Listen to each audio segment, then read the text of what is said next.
Good evening and welcome to Slam the Gavel, the show that tells it all regarding family court, other court issues, as well as CPS. I am your host, Marianne Petrie. This episode of Slam the Gavel is sponsored by CPS Protect Consulting Services. A child protective services case is one of the most frightening experiences for any parent. Don't face it alone. Face it with confidence with Urgent Assist by CPS Protect. You can have access to former CPS investigators to make sure you preserve your rights and protect your family. If you're facing CPS involvement and aren't sure where to turn, their child welfare consultants can help you. Visit cpsprotect.com/subscribe and enter the coupon code SLAMTHEGAVEL for 10% off your first year of Urgent Assist, and this is available in all 50 states. I have another announcement. Bradley's mother narcissed and passed away 5 months ago. Bradley is autistic and needs structured routine and therapies he receives for his autism 6 days a week. However, Italy just entrusted Bradley to the Italian Social Services. If he is ruled to go back, he will face the next 3 to 4 years in the Italian foster care system, where he can't speak or understand the language. He will then be taken away from the only family he has ever known. Please call Governor Hochul, New York State, at 518-474-8390. That's 518-474-8390 to please keep Bradley here safe in these United States. Hashtag keep Bradley safe. I'm happy to have a brand new guest on. I have Kajal Emmett on. She was born in New Delhi, India. And before the age of 4, she was abandoned and left in the street where she took a train trying to make her way back home. Eventually, she was picked up by a police officer and brought to an orphanage in Asharan, India. At the age of 4, she was adopted by an American family, and she was placed in foster care where she was then 15 years old and remained there until she aged out at 21. She was the only foster child who has completed the entire Elks Aidmore program. Her passion in life is to fight for the rights of young foster children in the system. She understands what it's like to be in foster care, and she wants to provide opportunities for these young children to have and share their voices, as well as be a positive example for them to navigate through this system. And she's ready to take on all the challenges that come along with advocating for foster care children. And she also would like to thank Jesus for leading her and guiding her on the right step. And she's so grateful for Jesus for allowing her to go through this and what she went through so she can help other kids who have been affected by the foster care system. And it's time now to take a stand. What then shall we say in response to these things? If God is for us, who be against us? Romans 8:31. I welcome you, Kajal Emmett. I'm so glad you're on. I'm so proud to have you on my podcast. And how did you become involved with Rescue the Fosters? So basically how I get involved with Rescue the Fosters is so around like from 15, that's when I first got in the system. And the reason why I was in there was because of abuse, sexual abuse. And then from 15, so I went to 3 places. I went to a foster home, and then a group home, and then another group home. And then once I basically left that group home, I did go into IOP. I had my own apartment, everything, but it just wasn't working. So I realized they kind of make it very hard for you to like maintain the apartment. So that's where I basically started the whole Rescue the Foster, because it was hard for me to defend for myself, because it was hard to be stable because you've been conditioned to live in a survival mode. So that's when I felt like I had nowhere to go after the apartment because I couldn't afford it. So I was like, all right, I got to do something different, because I know I'm not the only child in foster care that goes through this, because a lot of them, they have a hard time maintaining housing because of the fact that they might not always have, up-to-date employment, because things happen, and they don't really have good support system, and they're still dealing with trauma. So, I told myself, all right, I want to give back. I don't want a lot of the kids that are going through the same thing that I went through to have to go through that again. So that's where I basically started Rescue the Foster because I want them to have an opportunity to feel like they have a good support system. They have someone who can be a voice and advocate for them. So they're not just alone, abandoned on these streets, you know? Because anything can happen to them. They can get sex trafficked, they can get abused, they can commit suicide, they can go to prison. You know, numerous of things can happen. And people think, like, oh, just because you're 21 doesn't mean that it can't happen to just a young 21-year-old. Anything can happen to anybody at any age. And people don't realize that until, unfortunately, they go through that, or they have a friend that goes through that. Right.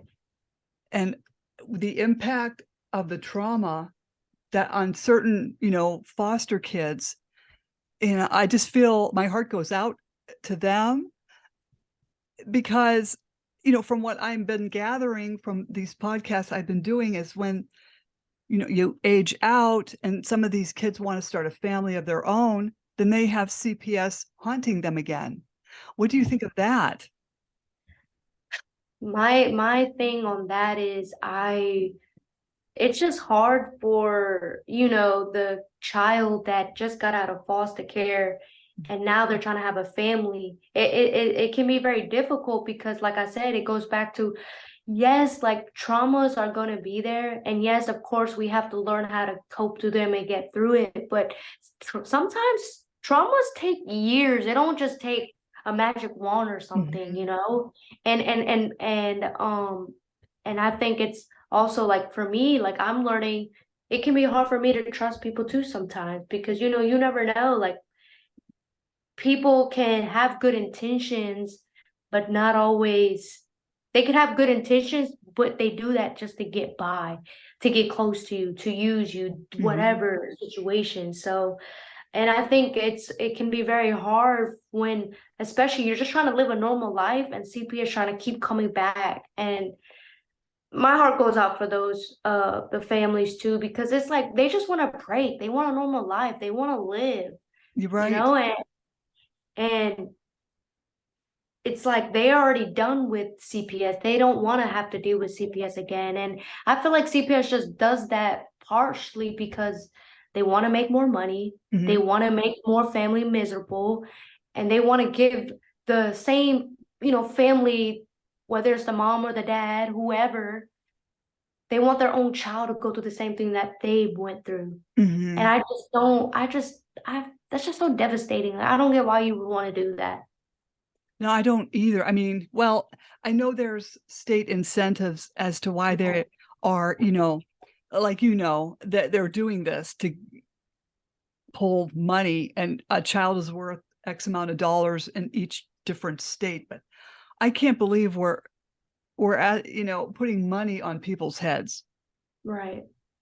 Well, my thing is, it's not that I don't understand. It's more so of like the mental stage. It's like, like I mean, I understand it's about the money and they need to get all that, but it's the fact that they don't even have, like, they're not even, their conscious, it's like, it's not there. That's what I mean. Like, their mental stage is not there. They're just like, I believe that they are, being a puppet for the enemy, because of course Satan is the one that's pulling the strings, but he uses people, his goons, people to run his show. And that's why a lot of the CPS people and other people that are part of the government, things like that, they are being used by him, Right. And like, I'm not, like, of course there's some good people in the foster care system. Of course there's still some good people that work in the government, but we're not really talking about the good people because we're talking more about the exposure of what's going on, and even the good people always get the ones that get persecuted the most because, we're just trying to be out here doing the right thing, take care of our kids, make sure we're not, doing the wrong things. We're trying to live by the law that the Lord created for us to live, and that's like what we're focused on. And unfortunately, like, sometimes we get in situations that the enemy will try to use against us, and we gotta You know, like for me, what really helped me stay grounded through the system and even now, like it's just staying grounded in God's word and Jesus Mhm. Christ. And of course, there's still some moments where you're gonna have like you're gonna slip up, you're gonna mess up, but you know, God is always there to pick you back up. Mhm. So And I'm sure these young people coming out and of foster care, and they need to have some type of religious background of some kind. I don't know, if foster parents take them to church or they teach them about God. I don't know. Um, I mean, I know for me, like when I was at my first foster home, my foster parent, she was, you know, she had a good relationship with God. She went to church. So, you know, she wouldn't force us to go to church if we didn't want to. Since I grew up going to church and learning about Jesus and everything like that, I was very, you know, I enjoyed going to church. Mhm. And then I know like in the group home before that, after that, I met we also were able to go to church. Like honestly, every place I went to, I had the option to go to church or not. They Mhm. never forced it on you. It's always up to you. But I always made the, you know, the choice to go, the Mhm. decision to go. So yeah. And I'm sure they don't wanna force it on a young person. Right. It just, you know, um, it seems like a lot of these foster kids, at least the ones that I have met, are like just, ships sailing on an ocean, not having any type of navigation and not really, it's just going where the wind takes them. And Right. they're, very vulnerable. And I just find that so sad that we're allowing CPS to remove children from fit homes Right. and putting them in a position where they could be in a very, very bad, situation, shoved into a foster home where, um, uh, they're referred to as a car payment. Yeah. I mean, my thing is when I was in the system, you know, I wasn't really aware of all those things at first. Mhm, You know, because you're fresh out, you know, you're a kid, you're not really focused on that aspect of it because one, your mind can't really grasp it to the extent of like how I can grasp it now. But you know, even as a kid, we are still smart, don't get me wrong. mhm, We could tell like in our spirits or in our gut will tell us like, okay, something feels weird about this place. Like, okay, why are these people acting like this? Oh wait, yeah, what?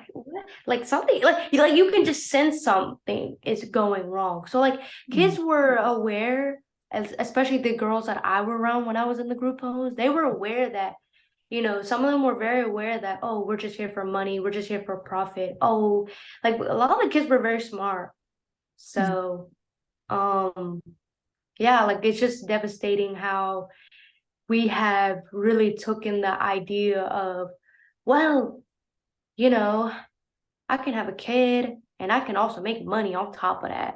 mhm, And then what tends to happen is we focus so much on the money that we take our eyes and focus off the kid mhm, because we're so like, okay, I need money because you know we're trying to fill our own desires. We want our own stuff. We want the desires that we have in our own hearts. You know, like, oh, I gotta get a new house, I gotta get a new car, I gotta. And my thing is, there's nothing wrong with all of that as long as like you have a balance. You know, like my thing is focus on the kids too. It gets to a point where you focus your eyes off of the kid and don't even realize what you're doing to that kid because I know for a fact if that was you, you wouldn't want the same. And that's what happens. I've even heard a lot of older people that have a lot more wisdom than me have told me like, yeah, I didn't have a really good relationship with my parents. I didn't have a really good relationship with my siblings, or I didn't have a really good relationship with my grandparents, or just people in my family. And the reason why that is because people don't take the time. We focus so much on working, we focus so much on making money, we focus so much prioritizing the bigger like bigger thing that we think is bigger, when really the smaller things is what matters, like family, bonding, having love and nurture in the house, like having a good relationship with Jesus, or just doing those things. And we've taken our eyes off of that. Mhm. Well, there's a lot of selfish and greedy people out there. Yes, there is. Mm, Like they only care about themselves, and you know mm, I don't even, I don't know, like for me, I know my thing is, if I want to help someone, it's not out of my own desires because I want to expect something back. Of course, our human mind is gonna be like, oh well, hopefully I get something back, or oh no, I need to get something back if I do this. But I just try to help people. Like I allow the Holy Spirit to lead me to those people that mhm, need help. Like I try to, I don't force people about what I believe on them. I just tell them this is what happened, this is my life story, and this is how Jesus has helped me overcome all of this. And so, but yeah, you're right. It goes back to people are very greedy. They only care about themselves, and that's also where we are at this stage right now. Because if people really, I do believe people are slowly waking up to the evilness that is going on.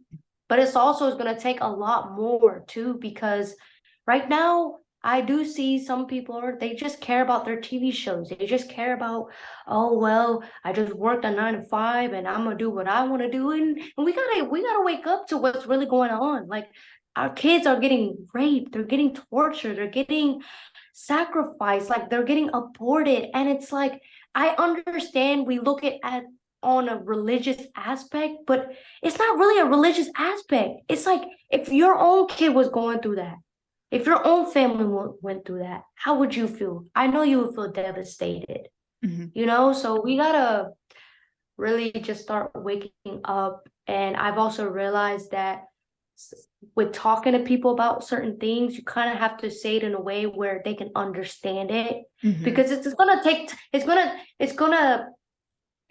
them time to digest everything.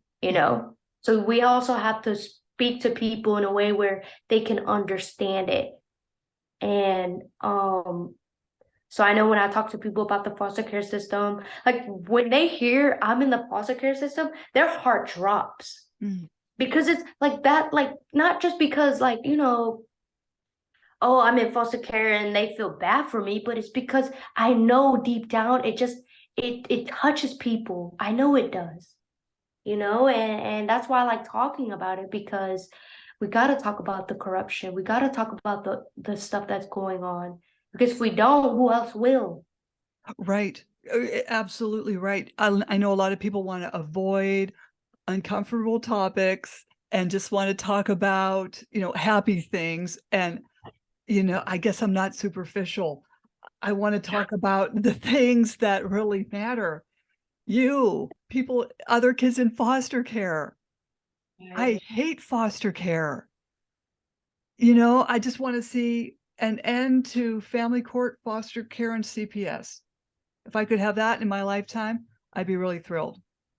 You know, because No, these kids are suffering. And I know that some kids need to be removed from horrible homes. Okay, right. I know this happens, but then I'm also hearing a lot of kids that should not have been removed that were taken out of good fit homes. Well, yes, because what tends to happen is, okay, so I'll share a little bit about my story. So, I got in foster care when I was 15, and oh, okay, I have to go a little bit backtrack, my bad. So when I was with my adopted family from 4 to 15, before I got in foster care, right? Of course I was a kid, I was having fun.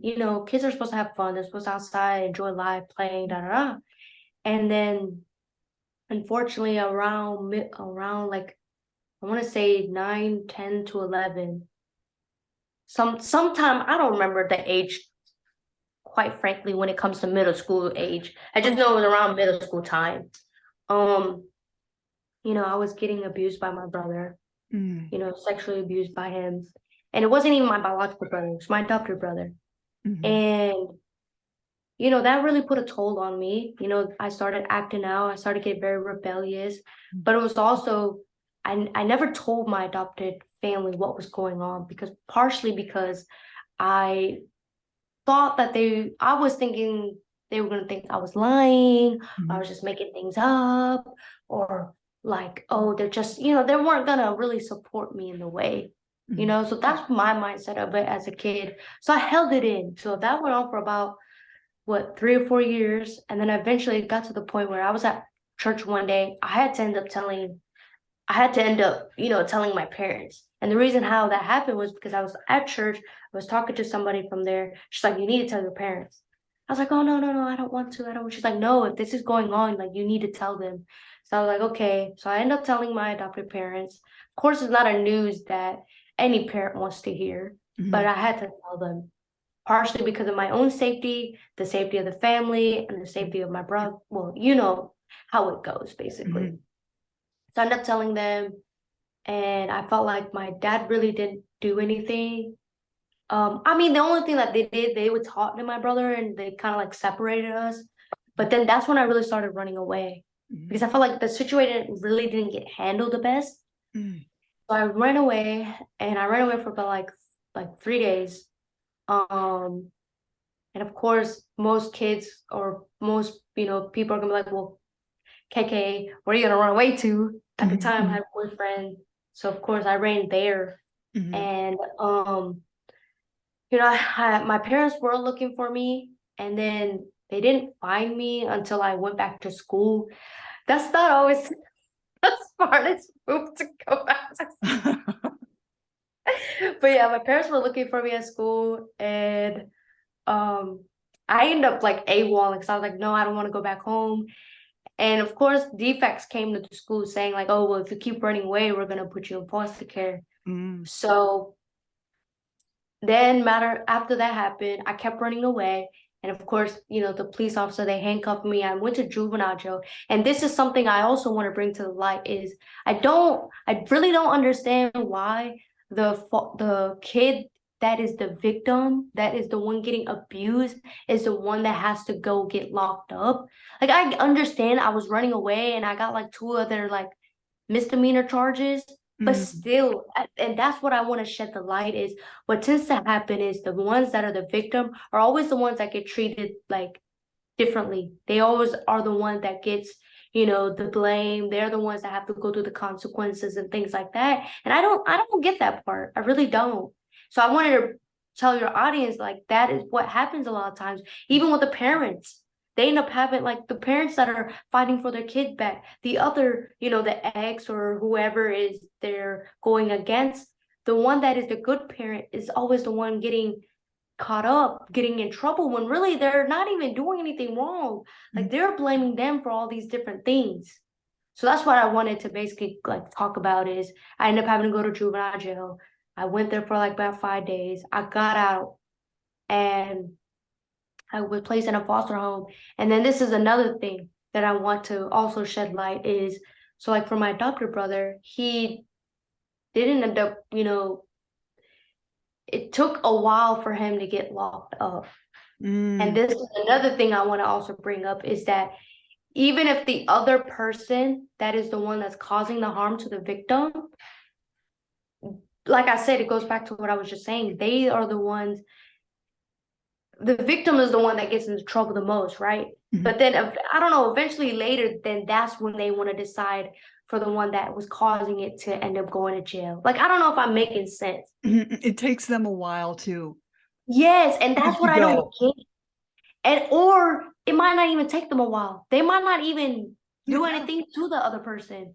Right. Like they can live out here freely, do whatever they want, while the one that is actually trying to do right is the one that has to suffer. I don't know why that is. I know exactly what you're saying.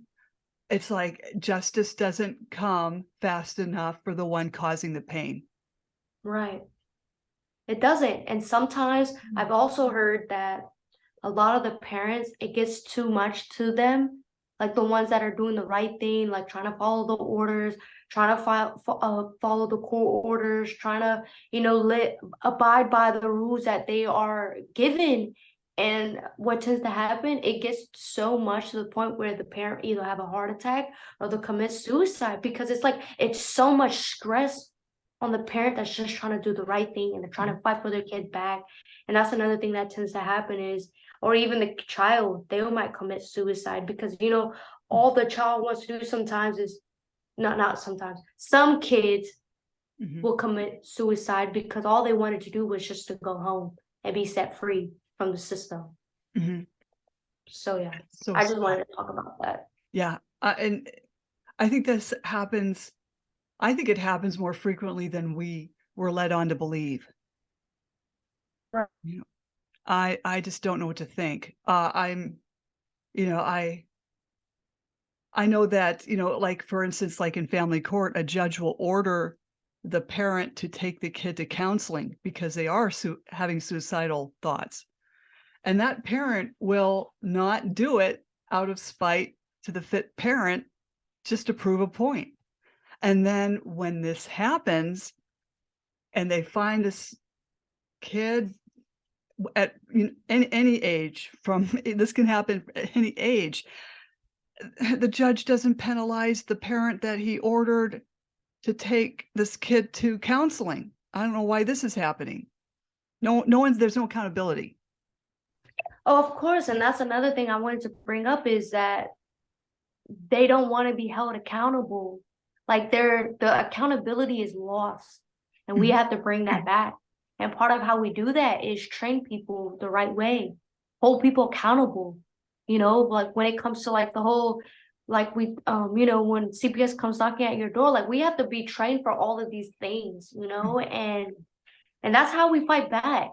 Is hold CPS accountable, get trained in different situations so that we're well prepared for all the things that they're trying to throw at us, mhm, because they're trying to use things against us mhm. and we're over here just trying to do the right thing, you know? You know, and I think for a parent to be prepared, um, like, say someone's been through foster care and then now they're raising a family of their own, they've got to be prepared for when CPS comes knocking at their door. What do you think? Some people say, don't let them in. Well, I mean, I do agree with that. Don't let them in. And, also make if it don't let them into your house. Make sure they have a court order.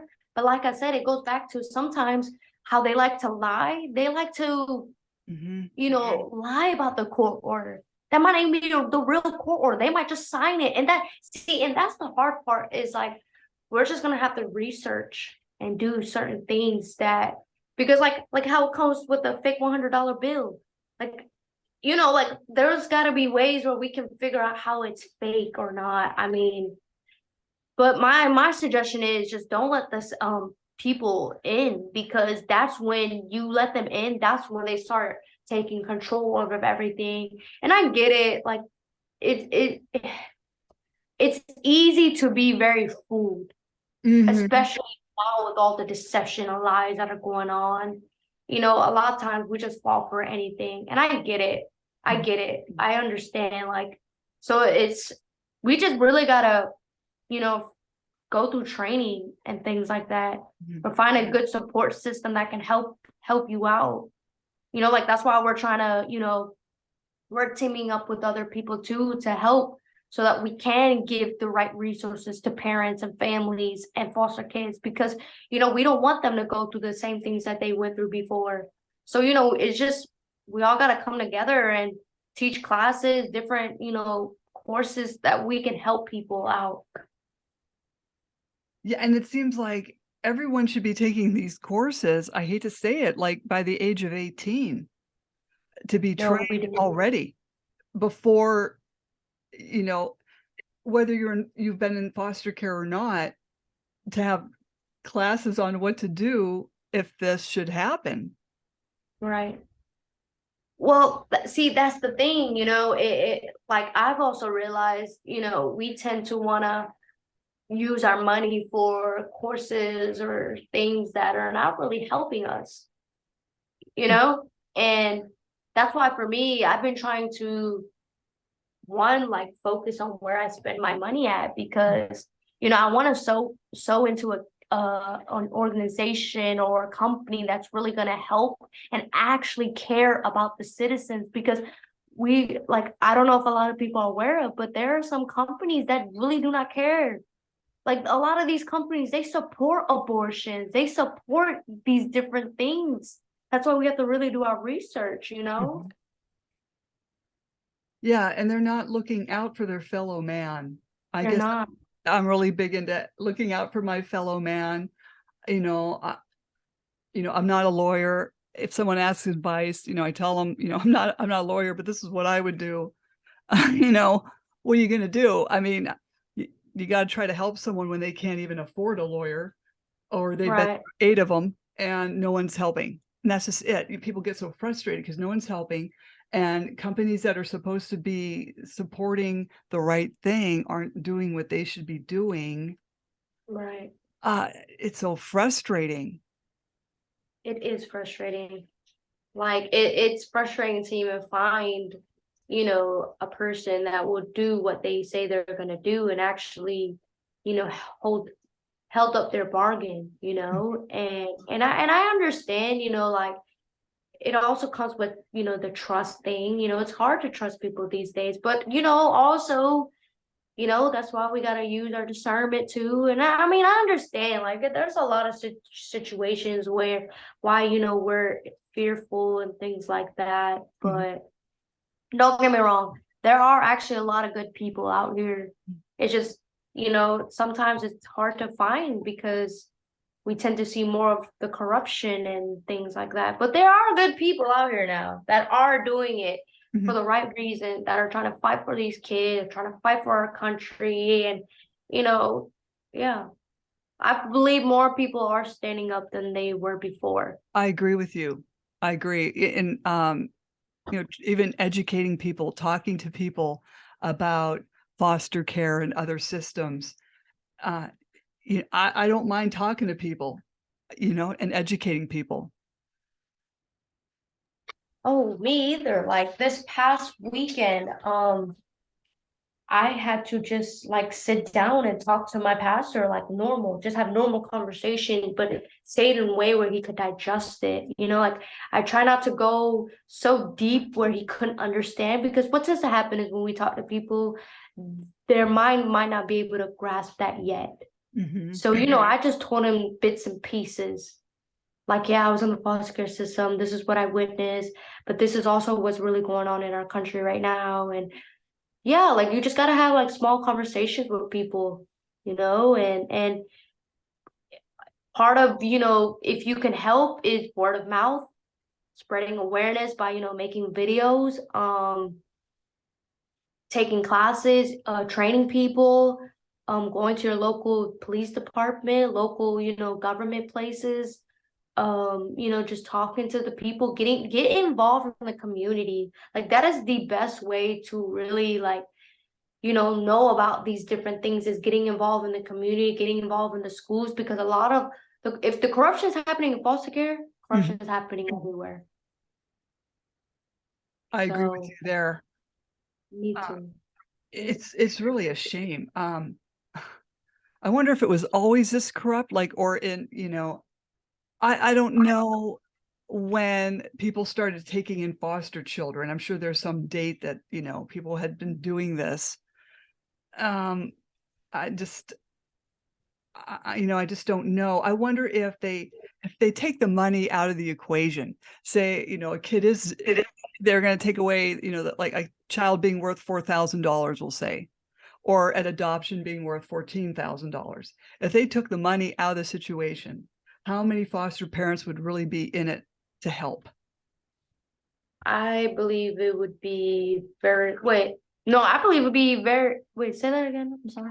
Oh, like if they took, the money out of it, like a foster kid is say worth, $4,000 to a family. What if they said, okay, no one's getting any more money for these kids. So you either do it out of love or don't do it at all. I wonder how I many people. No, go ahead. Sorry, Oh, sorry. I was gonna say, I wonder how many people would do it for the goodness of their heart and out of love for their fellow man. I mean, I'll be honest, I believe few. Mm-hmm. Because what happens is we have made money our God. We have made money is something we worship. So if the money is out of the picture, I believe less people are, and that's good because the only reason why I'm saying it's good, it exposes it. It exposes why their motive was to do it in the first place. True. So that's the only reason the good reason why I'm saying that. But of course, the bad reason is you're sensitive is to do it for the money. Mhm. And kids don't need it just for the money. They need to know that they have a good support system. They have someone who's going to be there for them, that's going to love on them, nurture them, be there when they're falling, when they scrape their knee. Oh, mom, I need your help. Even if that's not their actual mom and dad, that's okay. Because they need someone. They need a good support system. They Mhm. need someone who's gonna help them no matter what happens in life. They're always there to help them. And I believe that's why God created families to help each other out, to Mhm. love each other, to help each other stay accountable. So yeah. Right. I mean, and even, grandparents, um, Yes. I know like when CPS takes kids away from parents, I just want to know why they're not giving them to the fit grandparents that are able to take them. And see, it goes back to the money thing. They're giving it to the child to uh, a group home or foster care. Well, see, that's something I also want to know too. I do believe it's for the money, but I know for my situation, I was trying to get into my own like uncle or aunt's house, but I was not able to do that. So I don't know why that is either, Mm, besides the money reason. I mean, I am aware that they have to do like a background check, they have to check the house, make sure it's safe. But, my thing is, I wonder if they even really do that inspection for mhm, the places that they're putting the kids for the parents that have a bad record, like meaning they mhm, have like a criminal record or a record that's not clean. mhm, I don't know if they're really doing a full like diagnosis of the house. They might just be in and out and be like, "Oh, this house good, check it off," you know, uh, and yeah, because that's what they do with the whole like bachelor thing. You can be a foster parent and have whatever bachelor or whatever degree. You don't have to have a degree in social work. You don't have to have a degree in, like government type stuff. You can literally have a degree in anything and they'll still let that person be a foster parent. mhm, And I also think that that is not strict enough. mhm, Like, because think about it. If you're working with kids, like you don't even understand the impact that you're gonna make on their life and how devastating like you're gonna make their lives. And that's another thing that just got brought up to my mind is I've realized that I remember when I was in the system, they will say that whoever has the kid, they're liable for it, right? But the thing is, so the narrative gets switched, okay? You want to say that about us and the parents and all that, but you're doing the same thing. So you want to twist the script. mhm, I don't get that part either. mhm, Like you're liable for us, but you're treating us like we're just profit and some like, sex trafficker that has to get raped every day or tortured every day. Like they're literally the ones that are causing that, but they want to say that to the parents that are actually taking care of the kids. mhm, I'm talking about the good ones. You know what I'm saying? Like they flip the script. That's what they do. They flip mhm. the narrative a lot. Yeah, it's really sad, because some kids are comfortable in a foster home, and Right. then CPS will come and remove them and put them in a different foster home. And I'm Yes. wondering, why does this happen when they were safe and happy in that one? Why don't you just leave them alone? Well, I think partially what it goes back to is like as we were talking about how the whatever parent, the victim, and then the person that's actually causing the harm, they want the kid to suffer too. like what they're doing to the parent, they want the kid to suffer. So like for me, my case wasn't like that. Mine was just more so my parents, my adopted parents wanted me to be closer. But what they don't realize is you start getting comfortable at a place. And when you take them out, it affects the kid. Like you have to start off school all over again. You have to, you have to start everything over again. Therapist, you gotta find a new therapist. You gotta find a new counselor. You gotta find a new school. You gotta find new everything. A new doctor's office, new dentist, and what happens is if a kid was already there at the place they were originally at, that was their schedule. Now they have to change the whole schedule to something completely, and that also puts a toll on a kid a lot too. And that adds to more trauma that they have already been through. Now they're going through more. Yes. And I just can't believe the world is being going this way. It's just getting worse. Of course. I mean, Rescue the Fosters is making it better. It's helping to make it better, and I encourage everyone to donate to Rescue the Fosters because they're making a difference in kids' lives. Thank you. And someone has to. No, we do. We do because unfortunately, the way that this country is going, well, I'm not gonna say nobody. Not a lot of the people that were supposed to help in the right way are not. They're not really helping us. They're taking advantage of us. So someone has to be the one to take the stand. And that's why I love that saying I came up with when I was a kid. Ever since I was a kid, I'd always thought of the word take a stand. Mm-hmm. Because I've realized why God gave me that quote, take a stand. And it comes to all the way where I'm at now. I'm taking a stand for these kids. I'm taking a stand for this country. I'm taking a stand for what I believe in, which is actually the truth, which is the right thing to do. Mm-hmm. So, yeah.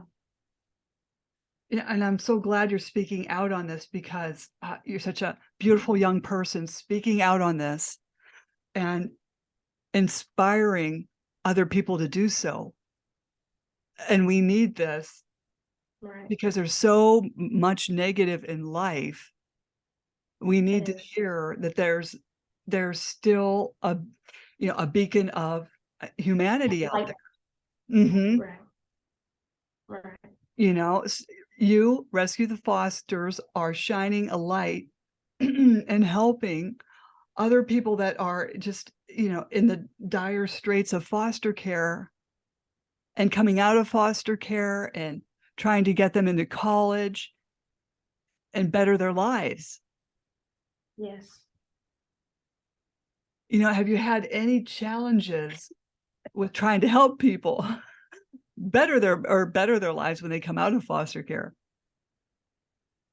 I mean, so far, like one of the families we helped, it was actually a good story. Like we were able to end up getting his ID, and we were able to end up finding his biological parents, well, his mom, and we end up reuniting them. So, I mean, of course there's going to be some challenges, especially like trying to find a lawyer for some of the cases that we have, or trying to find, different resources and things, but also, it in a way, it makes it exciting, it gives you like a passion to like, man, every day I'm waking up and doing God's work. Like I'm helping a family. I'm helping, someone that I don't even know who might need help, because I know that there's a lot of people that out here that need help.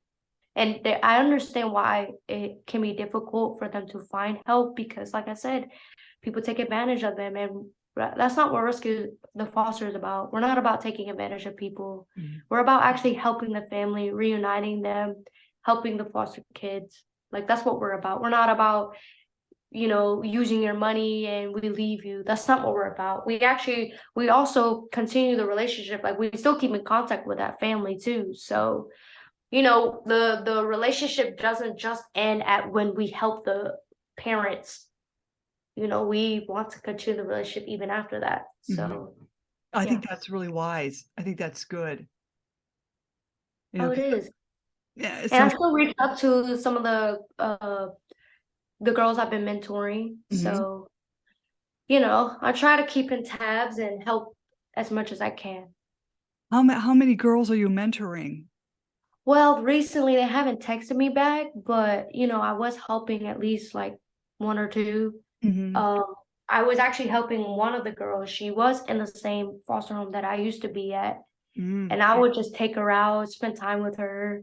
Like that's all they need is right. someone to spend time with them, to love on them, take them out, help them to see different things for a while. And there were times where I spent the night with her too and was there and help her out with finding a job, giving her advice, talking to her about Jesus, things like that. Like we had a good time. Mhm.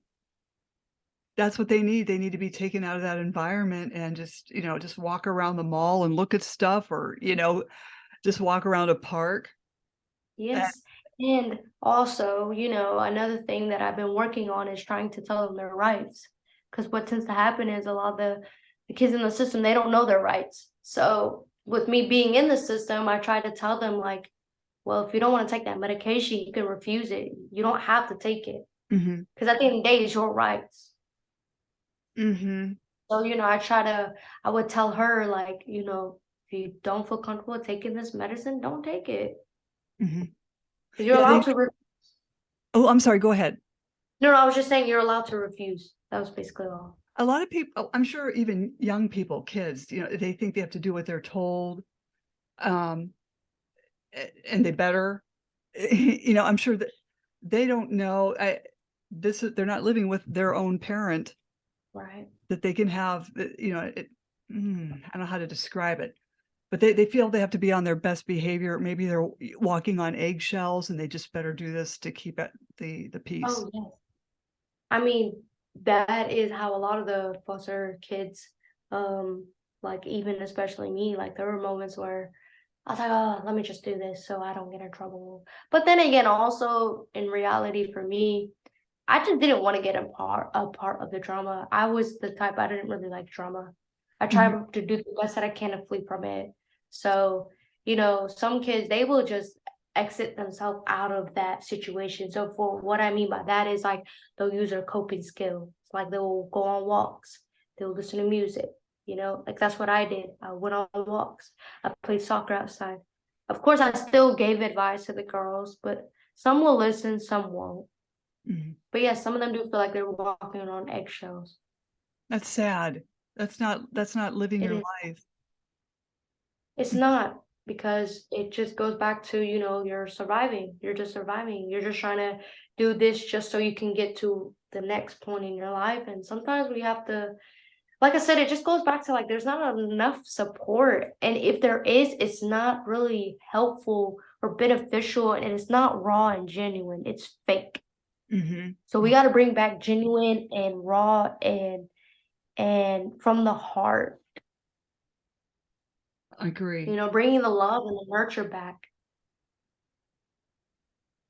Yeah, people have to start looking out for each other, and I know, Yeah, like you said, with the trust issue, um, I mean, I trust people. I don't get in their cars, right. but if they have advice, I've taken advice, and thank God I've come out okay, you know? Same. If there's any advice you could give, say, a foster parent, what would it be? A foster parent? Mhm, Well, the advice I would give is just, advocate for the foster child, be there for them, support them, love them, give them nurture. If that was your own child, would you treat them the same? Like, treat them the same that you do your own child. Because at mhm, the end of the day, it is still a human being at the end of the day. They need the same type of needs that your own kids would need. mhm, So, just support them, like get them involved in different activities, like introduce them and expose them to things that will be very positive and beneficial for that child. That's mhm. going to help them flourish and later down the road in life.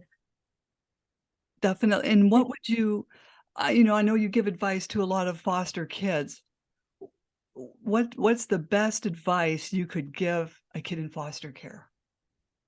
Um, Stand up for yourself, you know something is wrong, talk to somebody that you do trust. Like you can even talk to me about it. Know your rights. Um, and find ways where you can really just be a better foster child, like doing different activities and things like that. Like for me, I played soccer, I went to tutoring, I did things that would help me later down too. So like doing activities that will help you. The same thing, kind of like what I said about the parents too. Same thing for a child. And know that you're not alone. You have trustworthy people that are out here that want to help you, like Rescue the Fosters, and you're not alone in this fight. If anyone needs to reach Rescue the Fosters, how do they do that? So we're on Instagram, Facebook, TikTok, and Twitter. It's all Rescue the Fosters. It's all together. There's an S at the end. And also we have a podcast every Thursdays at 7:30 on Insight on Rumble. And basically we just talk about, different parents or children that are in the system that have been affected by CPS. And we just talk about their stories and things like that, and just shed light to people and, help other people understand their perspective of what they went through. And also, if you would like to donate on Cash App, it's # Rescue the Fosters. And also, if you want to follow me on Instagram, my personal Instagram is KKEMMETT5. And I'll put all that in the podcast notes as well. Oh, go ahead. And we also have a website, my bad. It's www.rescuethefosters.org. And I'll put that in the podcast notes too. And so I'm just so glad I had you on. I've been wanting to have you on for a long time, so I'm glad we did this. Well, thank you. I'm just grateful to be on it and Yeah, talk to your audience about everything too. Yeah, I'd like to have you back on, if you have any updates with Rescue the Fosters or, anything new pop up. I mean, I do have something new this week. We're actually are helping a family right now, so we'll be going out of town Thursday and Friday to help support her in her case. So yeah. That's good. Oh, people need that. People don't realize you need support during this time. We do. Because I mean, that's what we're about, advocating, showing up, supporting the family, the foster child. So yeah. Well, thank God for Rescue the Fosters. And don't jump off. Slam the Gavel is a podcast to help the public understand what really goes on in these family courtrooms. I am your host, Marianne Petrie, author of Dismantling Family Court Corruption, Why Taking the Kids Was Not Enough, and Cry Out for Justice, Poems of Truth. Please join us here in the future with Kajal Emmett from Rescue the Fosters and other exciting guests. Thank you so much, KK. I totally appreciate you. Thank you.